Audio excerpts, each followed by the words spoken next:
옛날 어느 마을에 두 선비가 살았는데 어려서부터 친한 사이로 나이가 들어서도 형제처럼 지내고 있었습니다.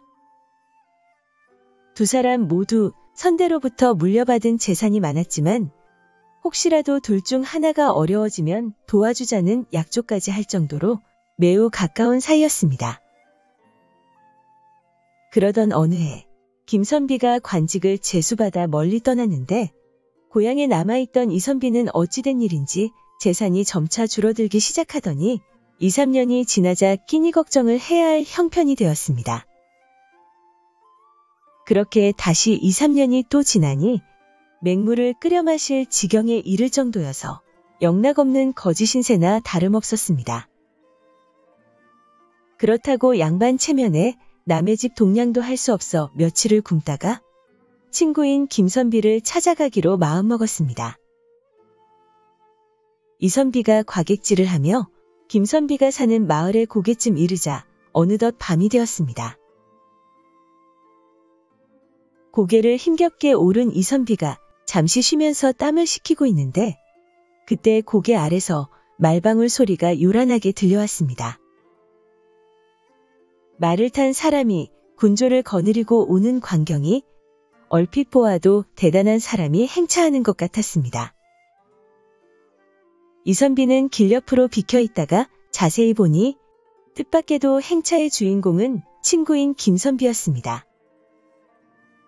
이선비는 깜짝 놀라 친구를 불렀고 오랜만에 만난 두 사람은 반가워하며 서로의 안부를 물었습니다. 그렇게 수인사를 나누다가 이선비는 까닭없이 집안이 망해 자네에게 도움을 청하러 가는 길이라고 자신의 처지를 사실대로 이야기하였습니다. 그러자 김선비가 자신은 이미 죽은 사람이라고 하며 어찌 친구에게 부고를 안 보냈는지 의아해했습니다. 또 오늘이 자신의 제삿날이라 행차하는 것이라고 하자 이선비는 당황하여 이러지도 저러지도 못하고 있었습니다.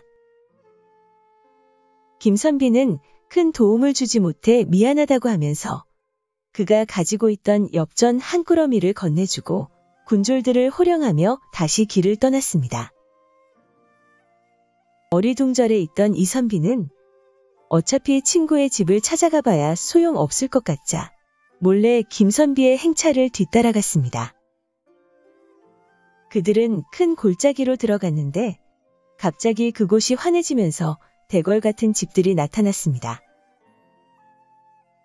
김선비의 행렬은 그곳에서 가장 규모가 큰 집으로 들어섰는데 그때 이선비를 돌아보며 그곳은 산 사람이 올 곳이 못 된다고 하였습니다.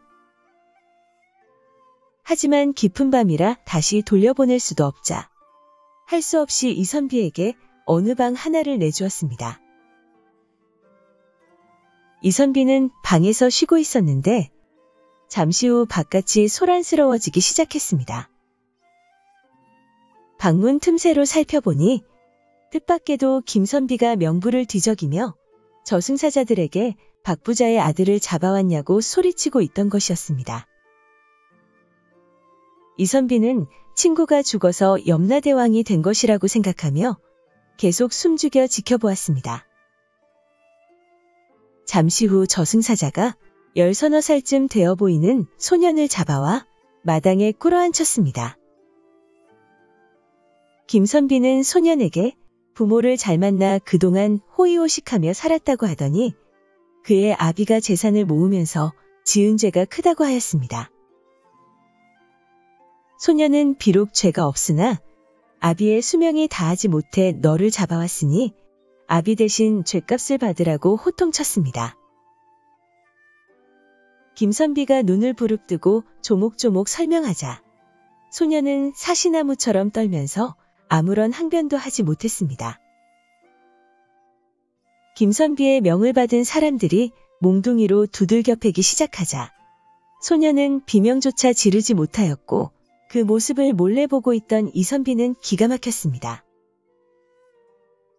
몽둥이에 맞은 소년이 거의 까무러쳐 숨도 제대로 쉬지 못하자 이선비는 더 이상 참지 못해 문을 박차고 뛰어나갔습니다. 그는 아무리 이승과 저승의 법이 다르다고 하지만 어떻게 이럴 수가 있냐며 김선비에게 따져 물었습니다. 그러자 김선비가 말했습니다. 아비가 죄를 많이 지으면 자식이 벌을 받아 먼저 죽는 것도 영혼 세계의 법이라네. 부모가 적설을 많이 하면 자식이 잘 되는 이치를 자네도 알 것 아닌가? 그러니 자네는 모른 척하게. 이선비는 차라리 자신이 매를 맞는 게 속이 편하겠다고 하며 제발 그만하라고 소리쳤습니다. 그래도 아랑곳하지 않고 매질이 계속되자 소년은 결국 실신했고 이선비는 소년의 몸을 감싸 안은 채 자신은 이제 살 만큼 살았으니 차라리 나를 죽여 잡아가라며 악을 썼습니다. 산자와 죽은 자의 생각이 다르기는 하지만 생전에 절친했던 친구가 자기를 죽이고 소년을 살려달라고 하니 그 청을 들어줄 수도 없고 자기 뜻대로 하자니 친구에게 못할 짓을 하는 것 같아 김선비는 난처해졌습니다. 김선비는 친구를 방에 들여보내고 잠시 생각을 정리하려고 했는데 이선비는 소년을 살려주지 않으면 그 자리에서 꼼짝도 하지 않겠다고 하면서 그대로 버티고 있었습니다. 사생결단을 내겠다는 친구를 보자 김선비는 어쩔 수 없이 소년을 돌려보내라고 명하였습니다. 그제야 이선비는 몇 번이고 고맙다는 말을 한 후 방에 들어가 잠을 청했습니다. 이튿날 아침 새소리에 잠을 깼는데 산골짜기의 집이라고는 한 채도 보이지 않고 자기는 큰 바위 위에 덩그러니 누워 있었습니다. 주변을 둘러보니 옆에는 전날 밤 김선비가 준 돈꾸러미만 그대로 남아 있었습니다.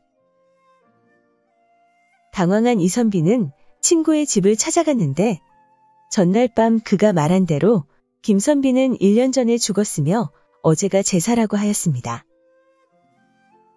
김선비의 가족들로부터 대접을 받은 이선비는 소년이 정말 살았는지 궁금해 박 부자의 집을 물어 찾아가 보니 큰 잔치가 벌어지고 있었습니다.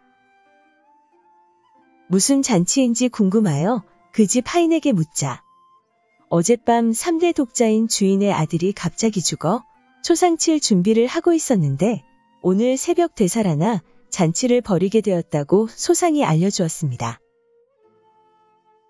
박 부자는 천하의 구두쇠로 재산을 모으기 위해 악한 짓도 마다하지 않았는데 아들이 깨어나 저승에 갔다 온 이야기를 하자 적선을 베풀기로 마음먹은 것이었습니다.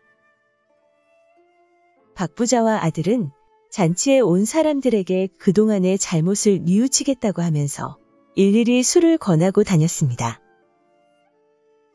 그러다가 이선비의 앞에까지 왔는데 그의 아들이 이선비를 유심히 살피다가 갑자기 무릎을 꿇고 큰 절을 올리는 것이었습니다. 소년은 아버지께 말씀드려 이선비를 방으로 모셨고 이미 저승에서 있었던 일을 아들에게 들은 터라 박 부자도 큰 절을 올리며 어떻게든 은혜를 갚고 싶다고 하였습니다. 그렇게 생명의 은인을 만난 박 부자는 이선비와 그 자리에서 의형제를 맺었고 이선비의 사정을 알게 되자 자신의 재산을 나누어 주었습니다. 그 후 박 부자는 재산을 아끼지 않고 어려운 사람들을 돕거나 좋은 일에 썼으며 소년은 이선비를 친아버지처럼 박 부자는 그와 친형제처럼 지냈다고 합니다.